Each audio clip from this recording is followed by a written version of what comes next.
Livro A Infância Admirável da Santíssima Mãe de Deus, São João Eudes. Capítulo 37. Meditações sobre a Santa Infância da Bem-aventurada Virgem. Encontrareis neste livro o suficiente para meditar sobre os três principais mistérios da Santa Infância desta bendita Virgem, ou seja, sobre sua concepção imaculada, sobre sua natividade e sobre sua apresentação.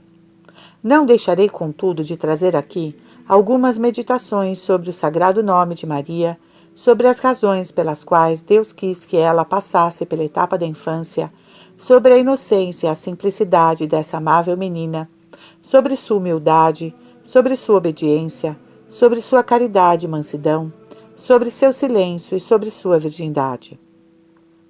Poderão servir muito bem para uma novena preparatória da grande festa dos colégios, a Menina Maria, no mistério de sua apresentação do templo. Se as considerardes longas, não demorareis mais que o necessário para entreter-vos com Nosso Senhor durante o tempo que vos for indicado, deixando o resto para outro momento. Primeira meditação, para a festa do Santíssimo Nome de Maria. Ponto 1. Origem e significação do nome de Maria. Considerai que o Santíssimo Nome de Maria veio do céu, que saiu do coração adorável da Santíssima Trindade, no qual esteve oculto desde toda a eternidade, que foi trazido à terra pelo arcanjo São Gabriel, que o anunciou a São Joaquim e Santa Ana, e que é um maravilhoso tesouro que contém imensas riquezas. Em primeiro lugar, porque guarda em si a divina maternidade, já que Maria quer dizer, conforme Santo Ambrósio, Deus nascido de minha raça. Além disso, Maria significa iluminada e iluminadora, e não sem razão, porque esteve tão cheia de luzes desde o primeiro momento de sua vida, que conhecia o Criador e as criaturas, e o que se deve fazer ou evitar. Se foi tão esclarecida desde o início de sua vida, imaginai como estaria à medida que os anos de sua infância iam passando, já que sua luz crescia e se duplicava, como sua graça, a cada momento. Dai graças por isso ao Pai das Luzes, e pedi a vossa Mãe que faça vossos os efeitos de seu nome, já que não significa apenas iluminada, mas também iluminadora. Pedi a ela que vos faça participantes de suas luzes e vos dê a conhecer as bondades infinitas de Deus para amá-lo, o horror instintivo ao pecado para abominá-lo, a vaidade das coisas do mundo para desprezá-las e o abismo de vosso nada para humilhar-vos. Ponto 2. Outra significação do nome de Maria. Considerai que Maria significa, de acordo com um santo doutor, que foi bispo de Loreto, imitadora de Deus. E que, de fato, a Santíssima Virgem imitou tão perfeitamente a Deus desde sua infância, no amor que ele tem a si mesmo, em sua caridade para com os homens, em sua bondade, em sua liberalidade, em sua misericórdia, em sua pureza, em sua santidade, em todas as suas perfeições, que ela levou em si desde sua infância a imagem da divindade de um modo mais completo do que puderam levar todos os santos juntos. Por essa razão, é chamada por Santo Tomás a imagem perfeitíssima da divina bondade, por Santo André de Creta, um compêndio das perfeições incompreensíveis de Deus, e por São João Crisóstomo, um abismo das imensas perfeições da divindade. Alegrai-vos com ela, dai graças por isso à Santíssima Trindade, oferecei-lhe toda a honra que essa santa menina deu a ela com essa maravilhosa imitação. Pensai nessas santas palavras do Espírito Santo, ditas pela boca de São Paulo. Sede, pois, imitadores de Deus, como filhos muito amados. Humilhai-vos por tê-las praticado tão mal até hoje. Alimentai um grande desejo, portar-vos melhor de agora em diante, especialmente nas virtudes, cuja imitação vos é mais necessária. E suplicai a essa Sacratíssima Virgem que vos ajude com suas santas orações. Ponto 3. Terceiro significado do nome de Maria.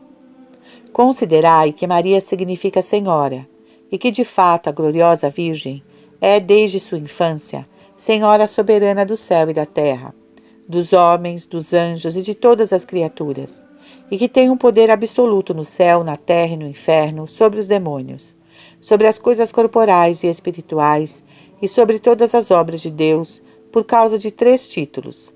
Como primogênita, portanto herdeira de todos os estados de Pai eterno, como mãe de Deus e como esposa do Espírito Santo, entrando, por conseguinte, em posse de todos os direitos de seu esposo. É verdade que em sua primeira infância não teve o uso perfeito desse poder e dos direitos de sua soberania, mesmo tendo sua honra e dignidade perante Deus e os anjos. Mas a maior parte dos homens, e mesmo os cristãos, nos que lhe diz respeito, roubam-lhe a autoridade e os poderes que Deus lhe deu sobre eles para dá-los a seu inimigo Satanás. Isto é que vós mesmo fizestes todas as vezes que ofendeste seu filho mortalmente. Pedi perdão por isso ao filho e à mãe, e alimentai um grande desejo de fazê-los reinar perfeitamente em vosso coração.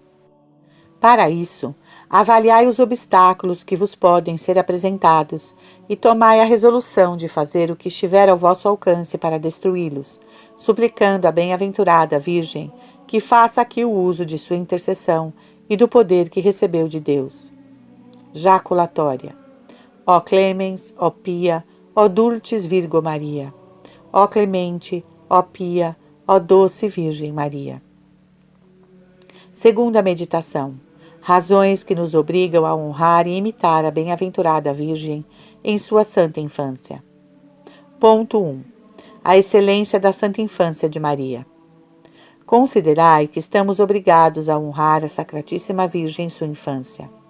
Em primeiro lugar, porque a etapa dessa santa infância, tendo durado 12 anos, contém em si uma infinidade de coisas muito grandiosas e santas que merecem honra muito singular e serão eternamente objeto dos louvores de todos os habitantes do céu. Contai todos os mistérios, todas as excelências, todas as virtudes, todos os pensamentos, afetos, palavras, ações e mortificações dessa santa menina e todo o santo uso que fez das potências de sua alma e de todos os seus sentidos interiores e exteriores durante 12 anos, e podereis contar outras tantas razões que nos obrigam a ter uma devoção singular à sua bem-aventurada infância. Como ela sempre estava cheia de graça e possuída pelo Espírito Santo, que a guiava em todas as coisas, tudo o que ocorria em seu interior e em seu exterior estava cheio de perfeição e santidade, sendo, portanto, digno de uma veneração particular. Em segundo lugar, devemos reverenciar esta admirável infância, porque toda etapa de sua infância foi um exercício contínuo de louvor e amor a Deus, e como ela estava mais cheia de graça que os maiores santos na plenitude de sua santidade, e orava sempre, interior e exteriormente, conforme toda a extensão de sua graça, glorificou mais a Deus com as mais insignificantes ações de sua infância que os primeiros, dentre os santos, com as mais heróicas virtudes que praticaram. Em terceiro lugar, devemos tributar a honra possível a essa gloriosa infância, porque todas as virtudes de sua infância foram dedicadas a prepará-la para nos dar um Salvador e a cooperar com ele na obra de nossa salvação. Que todas essas razões despertem em nossos corações uma devoção muito singular e um amor muito particular a esta amável menina. Ponto 2. Vantagens que retiramos da infância. Seguem outras considerações que nos fazem ver que estamos obrigados a honrar a santa infância de Maria, e são 3 grandes favores que Deus nos fez. Para entender bem isso, considerai que o Filho de Deus, tendo que nascer na terra, poderia ter criado uma virgem em umidade perfeita, da qual pudesse nascer. Mas seu infinito amor por nós obrigou-o a escolher uma mãe que fosse filha de Adão, e que, por ter vindo ao mundo pela vida do nascimento, tivesse passado pela etapa da infância, a fim de honrar dessa forma toda a posteridade de Adão, com 3 notáveis favores. Primeiro é que, por esse nascimento da menina Maria, a divina bondade nos dá 2 tesouros de santidade, ou seja, São Joaquim e Santa Ana, aos quais, sem esse fato, não os teríamos como pai e mãe, com relação a Jesus e Maria e a todos nós, seus filhos, nem com a elevada santidade que acompanha essas eminentes qualidades. O segundo favor é que, pelo nascimento dessa santa menina, Deus concede à raça de Adão outro dom inestimável, que é um imenso tesouro de todo tipo de bens. Que tesouro é esse? É a Santíssima e Preciosíssima Mãe de Deus. Porque se o Filho de Deus tivesse desejado nascer de uma mãe que não tivesse vindo ao mundo, pela via do nascimento, como a primeira mulher, ela não teria sido filha de Adão, e assim a raça de Adão não teria sido honrada com uma mãe de Deus saída de seu sangue, e a mãe de Deus não teria sido nossa irmã. O terceiro favor é que, pelo nascimento dessa maravilhosa menina, possuímos um quarto tesouro infinitamente mais rico que os três anteriores. Esse tesouro é o homem-Deus, que é nosso irmão, e não o seria se tivesse nascido de uma mãe que não tivesse vindo ao mundo pela via do nascimento, e que, por conseguinte, não fosse filha de Adão. Pois, se assim fosse, ele mesmo não seria nascido de Adão, não sendo, portanto, nosso irmão. Ponderai bem esses três grandes favores que Deus nos fez com o nascimento dessa santa menina, e que essas considerações despertem em vosso coração um grande desejo de honrá-la de todas as formas possíveis. Ponto 3. A Santa Infância, modelo de vida cristã. Considerai que o Filho de Deus desejou que sua digníssima mãe passasse pela etapa da infância, a fim de nos dar, desta forma, um exemplo e uma regra de vida que todos os cristãos devem seguir, já que, segundo a lei do Evangelho, devem ser crianças na inocência, na simplicidade, na humildade, na obediência, na pureza, na doçura e na mansidão. Em verdade vos declaro, se não vos transformardes e vos tornardes como criancinhas, não entrareis no reino dos céus. Dai graças ao Filho de Deus pelo favor que vos fez de conceder-vos um exemplo tão nobre e encantador e uma regra tão santa e tão doce. Tende uma singular veneração a esse divino exemplo e um cordial afeto a essa amável regra. Ponde com frequência vossos olhos nesse sagrado modelo. Estudai cuidadosamente esta regra. Vede se a seguistes em vosso passado. Humilhai-vos e pedi perdão a Deus pelas faltas que nesse aspecto tenhais cometido. Nutri um grande desejo de começar a guardá-la, segundo uma cuidadosa imitação das virtudes da santa infância de tua santa mãe. E suplicai-lhe com toda instância que imprima em vossa alma uma perfeita imagem sua. Jaculatória. Se não vos tornardes como criancinhas, não entrareis no reino dos céus. Terceira meditação. Inocência e simplicidade da bem-aventurada Virgem em sua infância. Ponto 1. Inocência de Maria durante sua infância. Considerai que quem chama uma pessoa de inocente fala de alguém que não sabe o que é prejudicar aos outros e, portanto, não sabe o que é pecado, já que só o pecado desonra a Deus e é nocivo aos homens, especialmente a quem o comete e àquele contra quem se comete. Considerai que entre todas as puras criaturas, só a Virgem Imaculada foi concebida, nasceu e viveu, até o último suspiro de sua vida, em uma perfeitíssima inocência, já que somente ela é isenta de todo tipo de pecados, e ainda mais, a que sempre foi impecável. Porque, segundo a crença de muitos santos doutores, a bondade onipotente de Deus colocou-a desde o primeiro instante de sua vida em uma feliz impotência de pecar, por 3 meios. Em primeiro lugar, por um favor especialíssimo de sua divina providência, que afastava dela todos os perigos e ocasiões exteriores de todo tipo de pecados, tanto por meio de sua imediata proteção, como pela intervenção de 1 milhão de anjos, que por toda parte a acompanhavam e guardavam com todo cuidado, como era conveniente a dignidade daquela que tinha sido escolhida por Deus para ser a mãe do Santo dos Santos e soberano monarca do universo.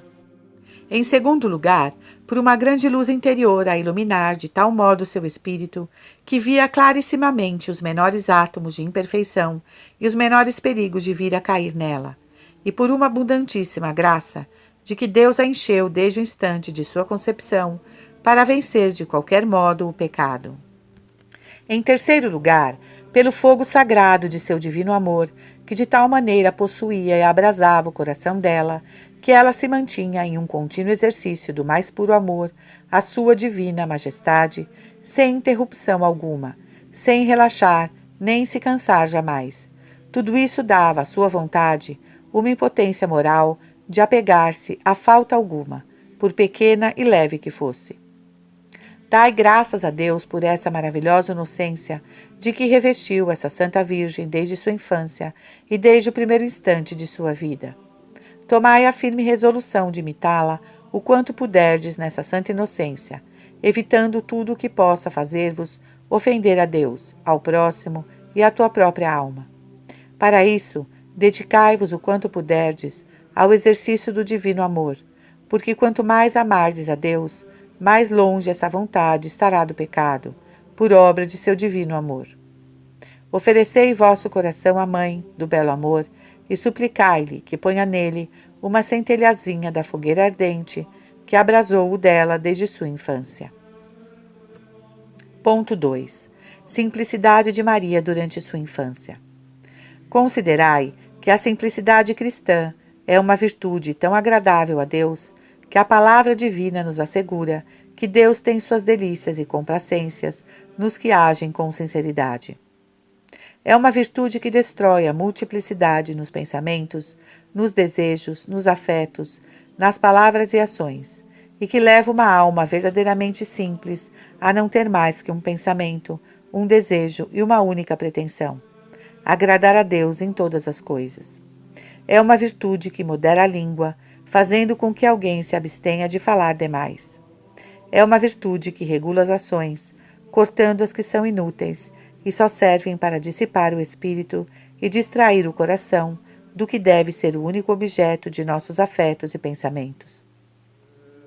É uma virtude que odeia a curiosidade e que o espírito humano tem de ver, ouvir e saber coisas cujo conhecimento não é necessário para nos fazer melhores e mais agradáveis a Deus. É uma virtude inimiga jurada da duplicidade, da afetação, do disfarce, da bajulação, do engano e da mentira.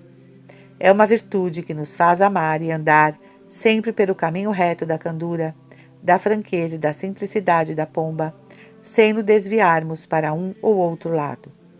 É uma virtude que se alegra nas coisas simples e comuns no falar, no comer, no andar, no vestir-se, nos móveis, em todas as coisas, e detesta as novas modas do mundo, cheias de frivolidade, vaidade e superfluidade. Considerai que nossa Santa Menina possuiu essa virtude em graus supremos, como se percebe nas palavras que o Espírito Santo lhe diz: teus olhos são como pombas. Dai graças a Deus e oferecei-lhe toda a glória que ela lhe deu pela prática desta virtude. Ponto 3. A obrigação que temos de imitar essa inocência e simplicidade. Adorai o Filho de Deus nos pensamentos e desígnios que teve sobre vós, quando pronunciou essas palavras: sede simples como as pombas. Porque então ele vos tinha consigo e vos levava em seu espírito e em seu coração, repleto de um ardendíssimo desejo de ver-vos adornado dessa santa virtude, para a glória de seu Pai e para a salvação de vossa alma. Nutri também um grande desejo de a possuir.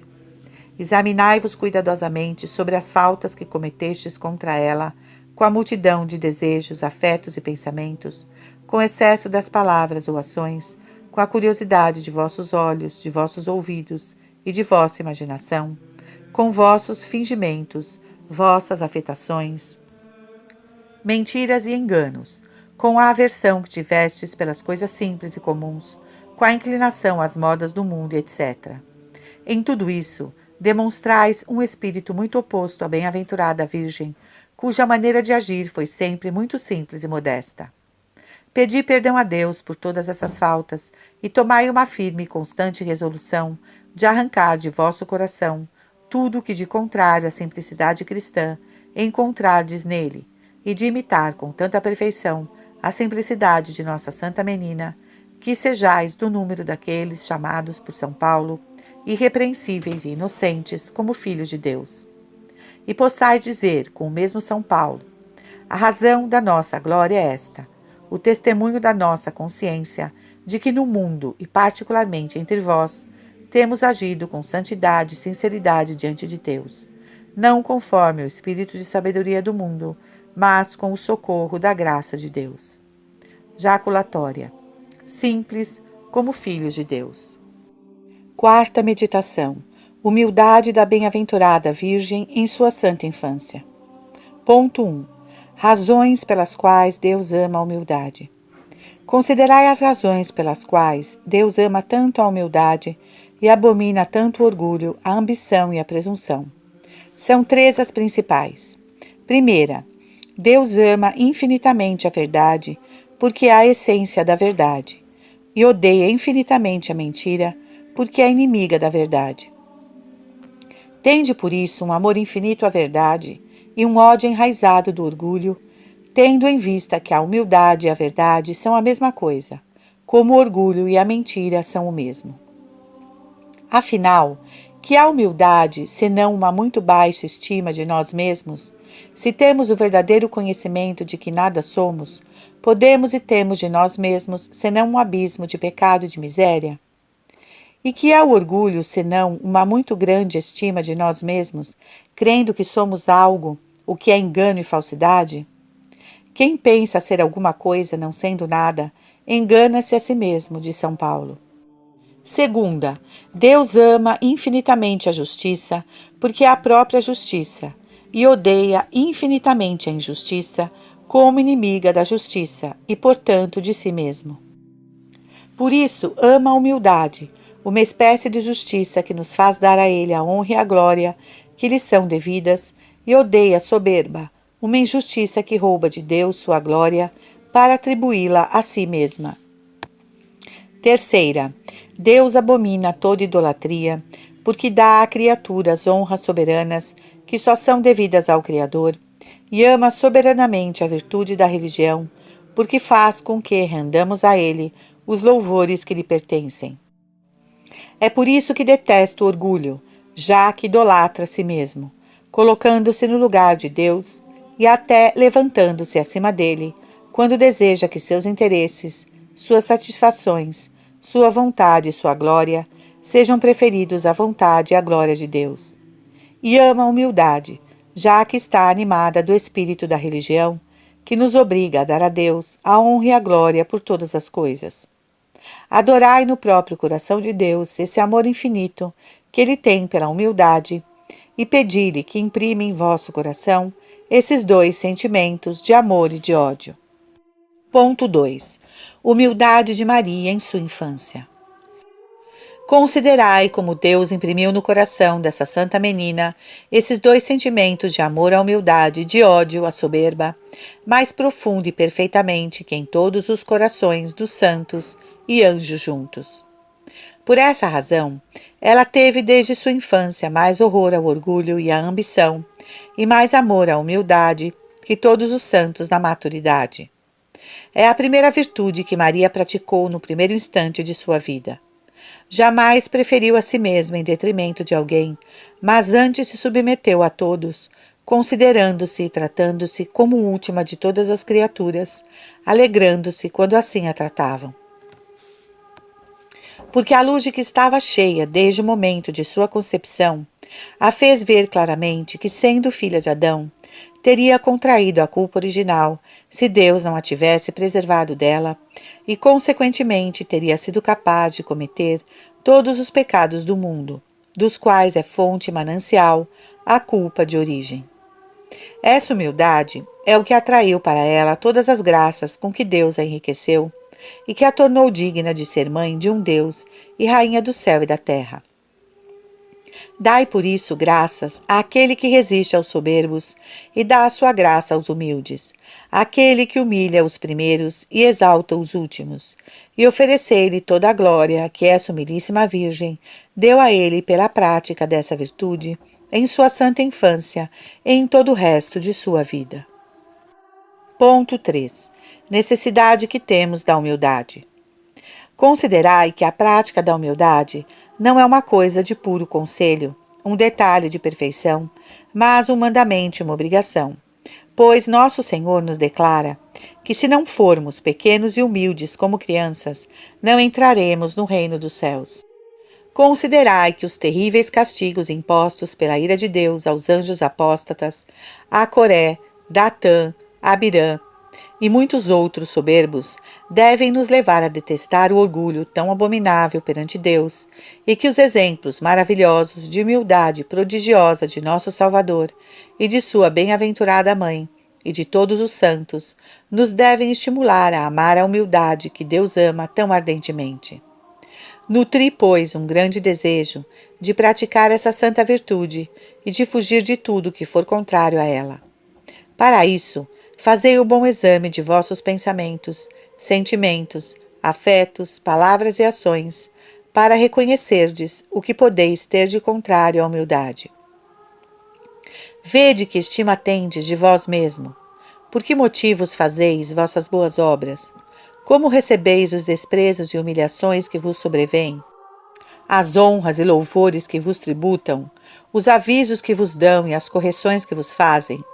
Se vos agradais de que se fale de vós e de vossas coisas favoravelmente, se sois obediente com vossos superiores, se murmuras contra eles, se vos preferis aos demais, se vos sentis acometido pela inveja, se fazeis ostentação de vosso nascimento, de vossa ciência ou de outras vantagens naturais ou sobrenaturais de que Deus vos dotou, se realizais alguma ação para aparentar ou para atrair os olhares e a estima dos homens, humilhai-vos profundamente e pedi perdão a Deus por todas as faltas que até hoje tiverdes cometido contra a humildade. Pedi a nosso Senhor e a sua Santa Mãe que as reparem e que ofereçam, em satisfação delas, ao Pai Eterno, toda a honra que eles lhe deram com sua humildade. Tomai resolução de evitá-las de agora para frente e de praticar essas palavras do Espírito Santo. Humilha-te em tudo, e perante Deus acharás misericórdia, porque só a Deus pertence a onipotência, e é pelos humildes que ele é verdadeiramente honrado. Jaculatória. Humilha-te em tudo, e perante Deus acharás misericórdia. Quinta meditação. Obediência da bem-aventurada Virgem em sua santa infância. Ponto 1. Submissão de Maria à divina vontade. Considerai que, tendo Deus nos colocado neste mundo apenas para fazer sua santa vontade, devemos contemplar e amar essa vontade adorável como nosso primeiro princípio e nosso último fim, e, por consequência, como nosso bem soberano e como nosso centro, no qual encontraremos o descanso de nosso espírito, a paz de nosso coração, nossa perfeita felicidade e nosso verdadeiro paraíso. Considerai, ao contrário, que, sendo nossa própria vontade completamente oposta à vontade de Deus, devemos contemplá-la e odiá-la como um inimigo jurado de Deus e nosso.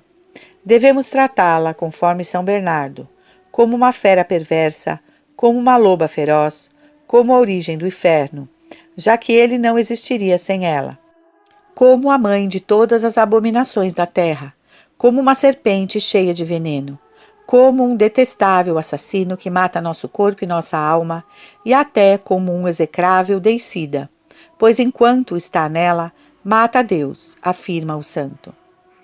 Considerai que nossa bem-aventurada menina, tendo conhecido clarissimamente todas essas verdades desde o princípio de sua vida, pela grande luz que a inundava, renunciou inteiramente à sua vontade, apesar de não se encontrar, como a nossa, corrompida e depravada pelo pecado, e de tal modo se sujeitou à divina vontade que jamais se separou um ponto dela, mas colocou toda a sua glória, todo o seu contentamento e sua alegria em segui-la em tudo, e por tudo, com inteira submissão e perfeitíssima obediência.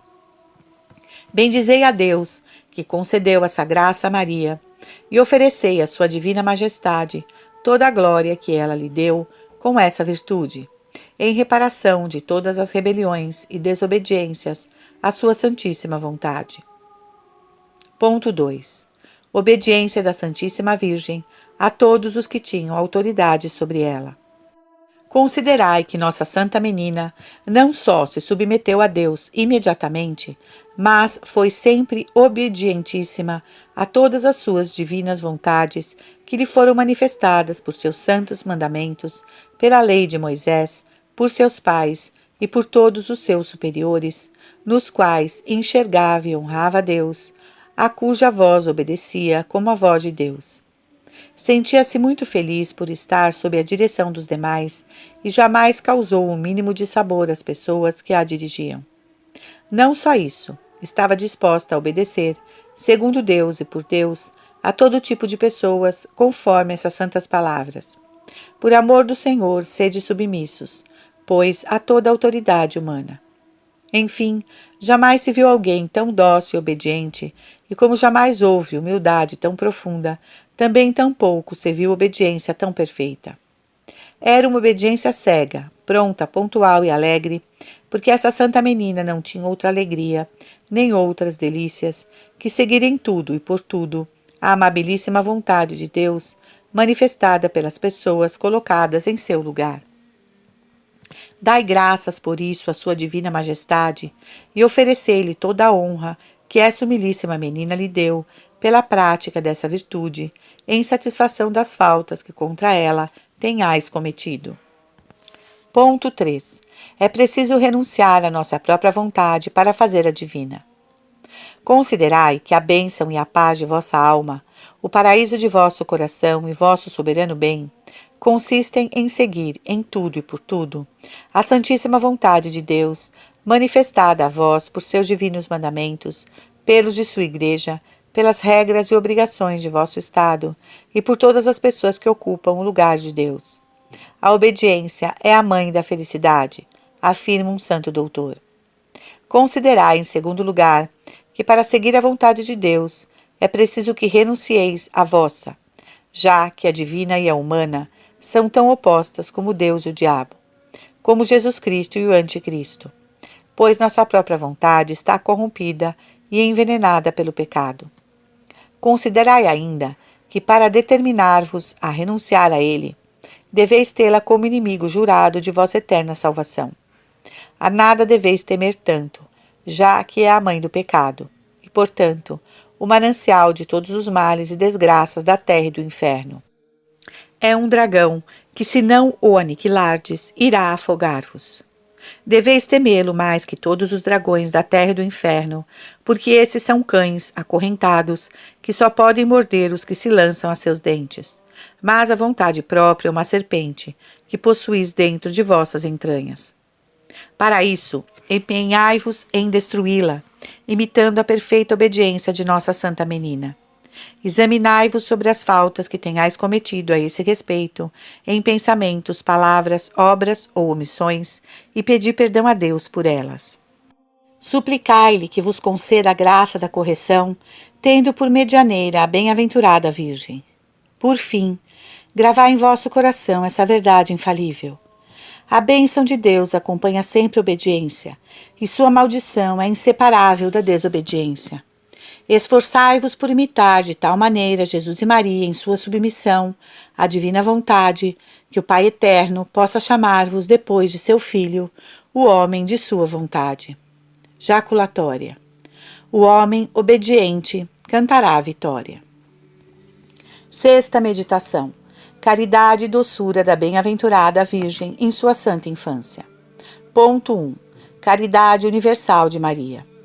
Considerai que, tendo Deus escolhido a bem-aventurada Virgem desde o primeiro instante de sua vida para colocá-la no lugar de Eva, que deveria ser a rainha e a mãe de todos os viventes, deu a ela desde então uma caridade universal para com todos os homens, caridade tão grande como a graça santificante infundida em sua alma desde o princípio de sua vida, supondo que, conforme a opinião dos teólogos, a graça e a caridade são a mesma coisa. Desse modo, como essa admirável menina teve mais graça no começo de sua vida que todos os santos, também tinha mais caridade que todos eles. E como sua graça duplicava a cada momento, o mesmo acontecia com sua caridade, de modo que ao final de sua infância chegou a um grau tão elevado que só Deus pôde compreender. Considerai também que, tendo sido escolhida pelo Pai Eterno desde o momento de sua concepção, para comunicar-lhe sua divina paternidade e torná-la mãe de seu filho Jesus e de todos os outros filhos, ele começou a torná-la desde então participante de seu amor paternal a seu amado filho e a todos nós. Assim mesmo, quando ela ainda não sabia que viria a ser mãe do Filho de Deus e de todos os cristãos, no entanto, sabendo que ele iria encarnar-se e ser pai de um grande número de filhos, pai dos tempos futuros, abrasava-se seu coração de amor ardentíssimo por ele, e inflamava-se de imensa caridade para com seus filhos, caridade proporcional à dignidade infinita de Mãe de Deus, e por consequência, de certa forma, infinita. Essa caridade a impeliu, quando ainda era criança, a pedir a Deus, com tal ardor e instância, a vinda do Salvador, o que, segundo vários teólogos, mereceu o adiantamento do tempo de sua encarnação. Essa caridade, unida à sua humildade e virginal pureza, preparou-a para ser mãe do Redentor. Dai graças por tudo àquele que é todo caridade, e oferecei-lhe a glória que essa amável menina lhe deu com seu amor a ele e aos homens, em reparação das faltas que nesse aspecto tenha cometido. Ponto 2. Doçura de Maria.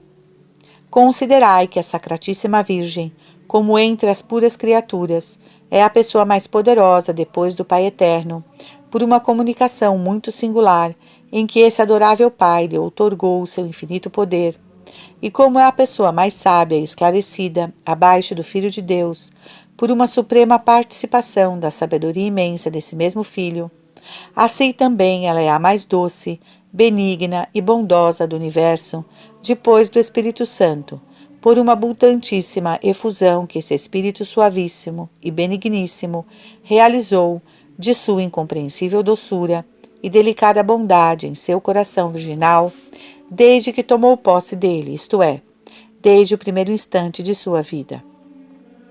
Jamais se viu nem se verá na terra, depois do benigníssimo Jesus, algo tão doce, afável, gracioso e misericordioso como essa amável menina.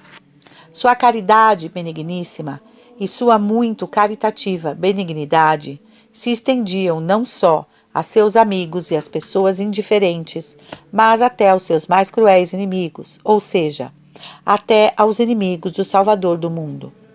Porque ela sabia, desde sua infância, pela leitura dos profetas e pela revelação do céu, que esse adorável Salvador seria perseguido e crucificado pelos pérfidos judeus, mas, em vez de pedir a Deus que os castigasse, o espírito de caridade e benignidade de que essa dulcíssima menina estava animada, fazia com que formulasse por esses miseráveis a mesma oração que seu misericordiosíssimo Redentor faria por eles na cruz.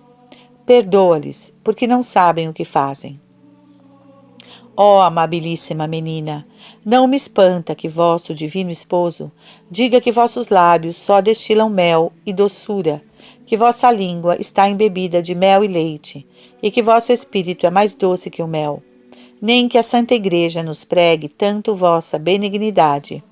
Virgem singularmente mansa entre todos, ó benigna, ó clemente, ó pia, ó doce Virgem Maria. Sejam dadas graças imortais ao Divino Espírito, que vos embriagou com o dulcíssimo néctar de sua divina caridade e que vos transformou completamente em sua delicada benignidade. Oferecei, ó Mãe, ao Pai Eterno, toda a honra que lhe destes com vossa doçura ímpar, em satisfação de todas as faltas cometidas contra essa virtude. Ponto 3. Devemos imitar a caridade e a doçura da Virgem Santíssima. Considerai que, se quereis ser do número dos verdadeiros filhos do benigníssimo Jesus e da bondosíssima Maria, tereis que esforçar-vos por imitá-los com sua caridade e benignidade. Para animar-vos a isso, pensai com frequência nessas palavras do Espírito Santo. Antes de tudo, mantende entre vós uma ardente caridade. Deus é amor, e quem permanece no amor, permanece em Deus e Deus nele. E estas outras. A caridade é paciente, a caridade é bondosa. Não tem inveja. A caridade não é orgulhosa, não é arrogante, nem escandalosa.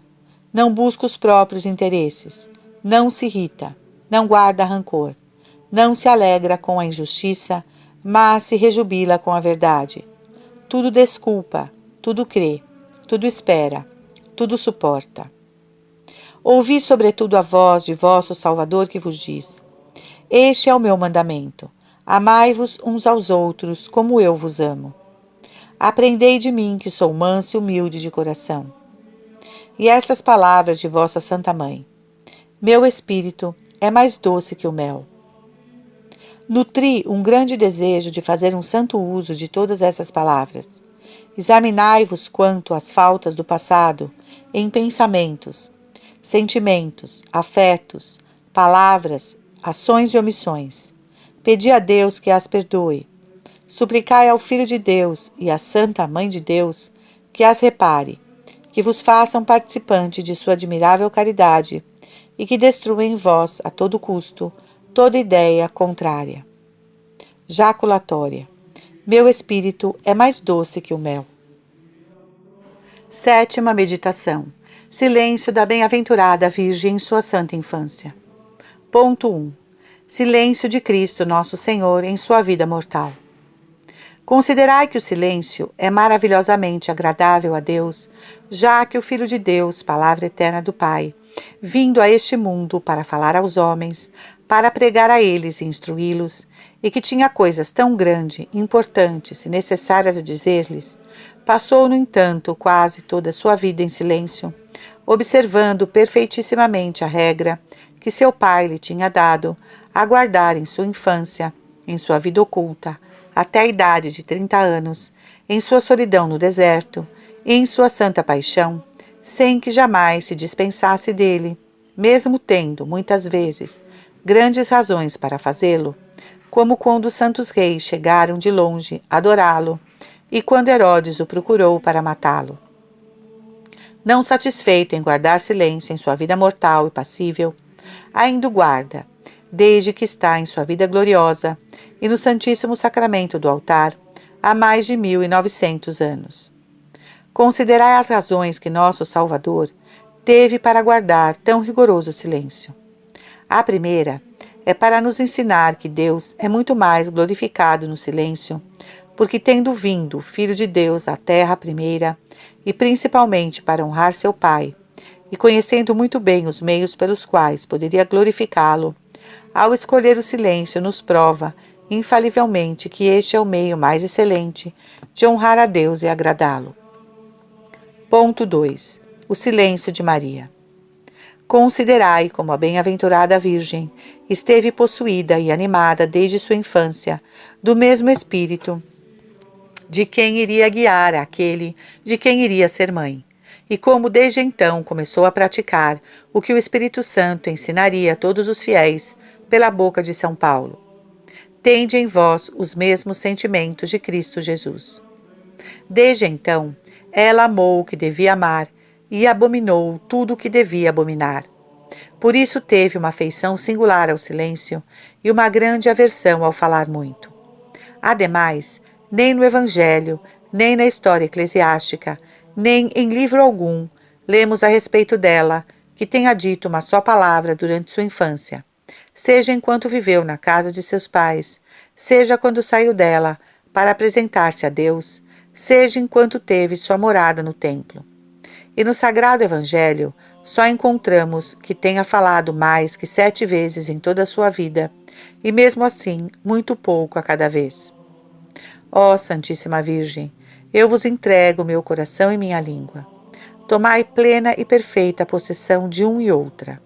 Fazei que eu só tenha o coração para amar vosso Filho e a vós, e que só tenha a língua para falar a linguagem de meu adorabilíssimo Pai e de minha amabilíssima Mãe. Ponto 3. Importância do silêncio na vida cristã.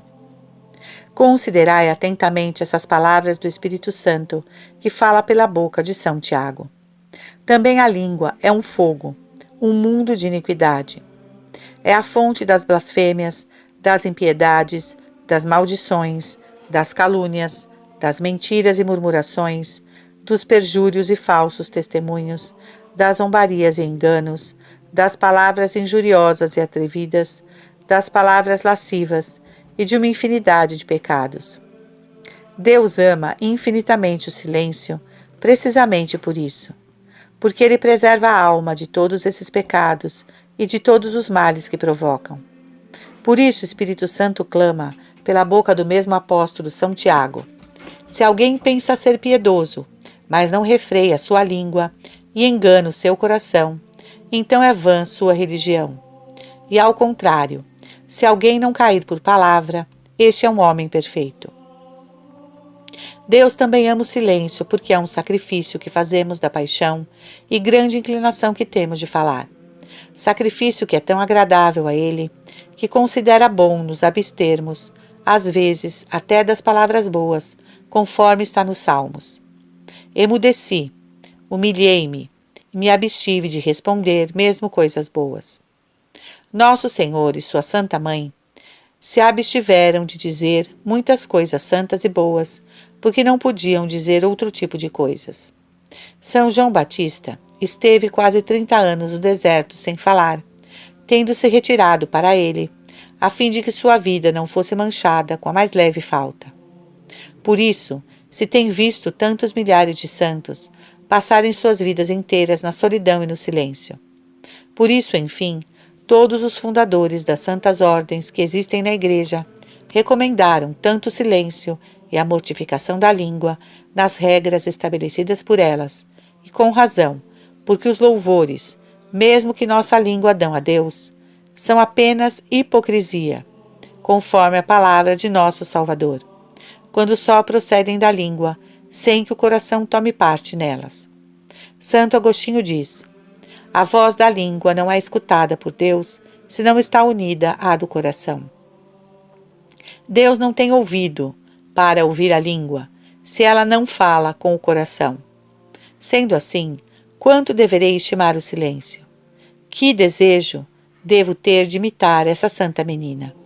Que cuidado deverei ter em mortificar minha língua e evitar ao menos as más palavras, as mentiras, maldições, murmurações, etc.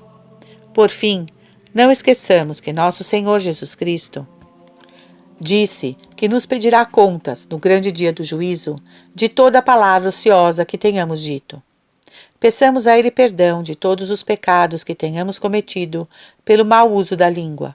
Supliquemos à bem-aventurada Virgem que nos conceda a graça de imitar seu Filho e a ela no uso que fizeram de suas santas línguas e no singularíssimo amor que tiveram pelo silêncio. Jaculatória. No silêncio e na virtude, a alma devota progride. Oitava meditação. Modéstia da bem-aventurada Virgem em sua santa infância. Ponto 1. Excelência da modéstia. A modéstia é uma virtude que regula e modera de tal modo as ações exteriores do homem, que nada se vê nele que seja desedificante. É um dos frutos do Espírito Santo, conforme São Paulo, de modo que onde está a modéstia está o Espírito Santo, e onde reina a imodéstia existe um espírito oposto ao Espírito de Deus. A modéstia é, conforme o mesmo apóstolo, um sinal visível de predestinação. É uma das características por quais são conhecidos os eleitos, os santos e todos os amados de Deus, conforme essas palavras do Espírito Santo. Portanto, como eleitos de Deus, santos e queridos, revesti-vos de entranhada misericórdia, de bondade, humildade, modéstia, paciência. Nos tempos da Igreja primitiva, quando a terra ainda estava cheia de infiéis, os cristãos eram conhecidos por sua modéstia, que edificava os pagãos de tal modo que muitos deles se convertiam à verdadeira fé. Que essas reflexões imprimam em vosso espírito e em vosso coração uma autoestima e um amor singular a essa virtude, juntamente com o ardente desejo de buscar os meios de adquiri-la. Ponto 2. Admirável modéstia de Jesus durante sua vida mortal. Pensai no Filho de Deus convivendo com os homens na terra. Contemplai a maravilhosa modéstia que resplandece em seu semblante, em seu olhar, em seu andar, em seu falar em seus gestos, vestes e em tudo que existe nele.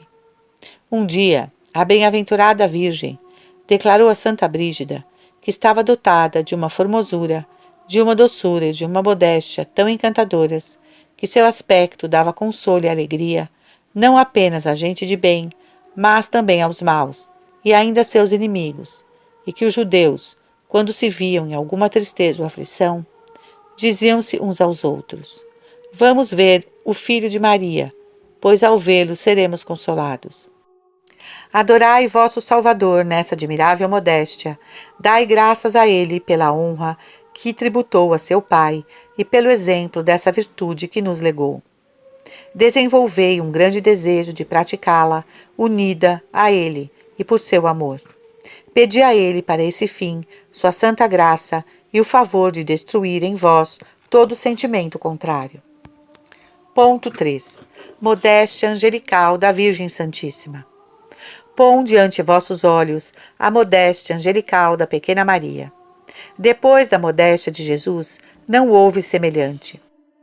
Se tiverdes contemplado sua atitude e seu porte, tendo-a visto caminhar ou escutado falar, ao presenciar seus gestos e sua compostura exterior, de pés ou sentada, trabalhando, tomando sua refeição ou descansando, ou enquanto conversava com o próximo, quando orava a Deus no templo, ou em qualquer outra forma de observar seu semblante angelical, seus olhos de pomba, a simplicidade de suas roupas, que só tinham a cor natural da lã, e a santidade de todo o seu ser, teríamos dito que era um anjo visível, ou a própria modéstia encarnada. A modéstia de nossa Santa Menina procedia das 3 causas: do pudor virginal que aparecia em seu rosto e em todo o seu exterior, de que andava sempre na presença de Deus, unida continuamente a Ele, com o pensamento e com o coração, e de que o Espírito Santo, que a enchia e possuía completamente, imprimiu nela uma imagem viva e perfeita da adorável modéstia daquele de quem devia ser mãe. Dai graças a Deus, porque tão proveitosamente adornou-a dessa santa virtude. Oferecei-lhe toda a honra que ela lhe deu com sua excelente prática, em reparação das faltas que até aqui tenhas cometido. Escutai e gravai em vosso coração essas palavras do Espírito Santo e tomai a resolução de colocá-las em prática. Seja conhecida de todos os homens a vossa modéstia. O Senhor, que vos olha continuamente, está próximo. Fazei um cuidadoso exame de vossa forma de vos conduzir no andar, no falar, no trabalhar, no comer e no beber, no tomar vosso descanso, no orar perante Deus. Examinai qual uso fazeis de vossos olhos e demais sentidos exteriores, a fim de conhecer as faltas cometidas contra a modéstia e pedi ao mesmo tempo perdão por elas. Tomai a resolução de emendar-vos e pedi à bem-aventurada Virgem que vos obtenhais esta graça de imprimir em vosso coração uma imagem de sua santa modéstia para a glória e louvor de seu divino Filho. Jaculatória. Seja conhecida de todos os homens vossa modéstia. Nona meditação. Virgindade da bem-aventurada Virgem em sua santa infância. Ponto 1. Apreço de Maria pela virgindade. Considerai como Maria é a primeira a ter feito o voto de virgindade, sendo por causa disso chamada por São Boaventura a primeira Virgem e a Virgem do novo voto. Conforme alguns eminentes autores, Maria fez esse voto desde o momento de sua Imaculada Conceição. Alberto Magno afirma: essa Santa Virgem livrou a virgindade da maldição e servidão da lei antiga, consagrando-a em si mesma, tornou-a tão honrada e gloriosa quanto tinha sido rejeitada e ignominiosa. Foi ela quem, dessa forma, colocou as virgens sob seu poder e autoridade, sendo a partir de então chamada, com todo direito, a Rainha das Virgens. Vêm daí muitos belos elogios feitos à sua virgindade pelos santos padres. A Virgem é chamada por São Tiago em sua liturgia Virgem inteiramente imaculada e santíssima. Por São Gregório, taumaturgo, a toda a Virgem, santa de corpo e de espírito. por São João Damasceno, o tesouro da virgindade, e a defesa e amante das virgens, por Santo Ildefonso, a eternidade da virgindade, no sentido de que a teve, amou e conservou sempre, apesar de que teria de ser e foi mãe. Por isso não se deve admirar que ela mesma assegurara a Santo Tomás, arcebispo da Cantuária, que só por sua virgindade, sem falar nas outras virtudes que praticava, Deus lhe deu uma coroa que era mais rica e gloriosa do que todas as coroas de todos os santos que estão na glória. Sendo assim, podeis deduzir quão relevante a pureza dessa incomparável Virgem, diante da qual toda a pureza é como se não existisse. Copiai em vós o amor extraordinário dessa santa menina, a virtude angélica, e suplicai que vos conceda um instintivo horror ao vício contrário. Ponto 2. Pureza excepcional da Virgem Mãe. Como indicamos, quem fala da virgindade fala de pureza, e quem fala de coisa pura, como ouro puro, vinho puro, fala de uma coisa que não se mistura com outras, mas que possui pura ou exclusivamente toda a perfeição de sua natureza, sem que seja completamente esgotada ou diminuída pela mistura de qualquer outra coisa menos nobre ou excelente. Considerai como o coração de Nossa Santa Menina não apenas jamais contraiu qualquer mancha, mas que sempre se manteve sem o menor afeto desordenado a qualquer coisa criada. Esteve sempre tão íntima, única e puramente unida a Deus, como se só existissem no mundo Deus e ela. Foram cumpridas perfeitamente, em Nossa Menina, essas palavras dos Salmos. Seja perfeito meu coração na observância de vossas justificações, ou santificações, isto é, pela união ou adesão que desejo que haja a vossas divinas vontades, que justificam, que santificam e até divinizam todo o coração, que as ame e siga perfeitamente.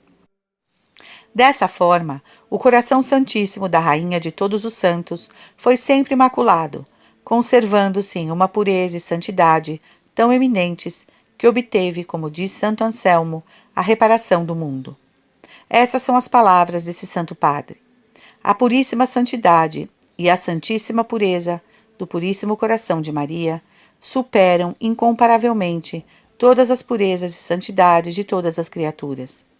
Ela mereceu, por essa admirável pureza de seu coração virginal, ser a digníssima reparadora do mundo que se encontrava submerso no mais profundo abismo de perdição. Esforçai-vos por purificar e santificar vosso coração. Direis acaso que isto é exclusivo das almas que estão retiradas nos mosteiros? Basta que sejais batizado para vos considerardes obrigado a isso. Escutai as palavras de São Paulo. Nos escolheu nele antes da criação do mundo para sermos santos e irrepreensíveis diante de seus olhos. Examinai-vos e pensai no que deveis fazer de agora em diante. Ponto 3. Os sacramentos, especialmente a Eucaristia, exigem do cristão a perfeita pureza.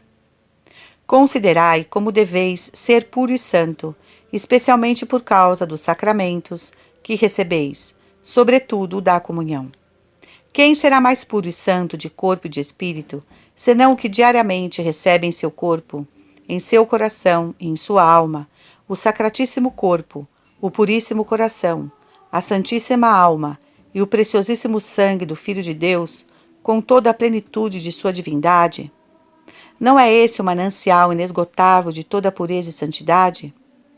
Deveria ser extraordinária a pureza e a santidade desses olhos que diariamente contemplam a hóstia imaculada e presenciam o tremendo mistério da consagração, dessa boca e dessa língua, tingidas com o sangue precioso do Cordeiro Imaculado.